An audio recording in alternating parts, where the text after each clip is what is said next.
we basically divide that causes into 4 major groups. One group, which is very particular about their genetical nature. So they are born with the genes that will help them not to have too much of a metabolism, so that they don't spend much of the calories what they take by nature itself. There are few group of people who commonly are born with that.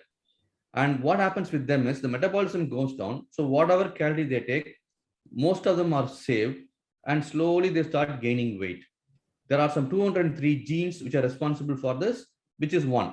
Second is hormonal issues, especially in women when they attain menarche, when the hormonal issues started happening, when the periods are not enough because of the progesterone estrogen complex issues, they tend to put on weight, and it becomes a vicious cycle that leads to obesity, water retention, and again it leads to severe PCOS.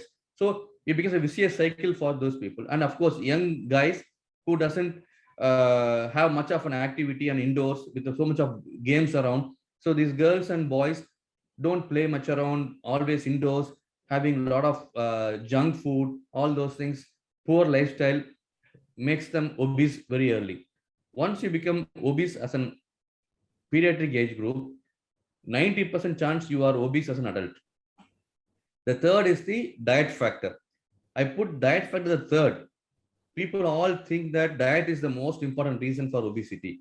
Unfortunately, that is not. So you cannot blame everybody for their diet when they put on weight. So the diet part comes pretty later, where you eat more calories than what you spend.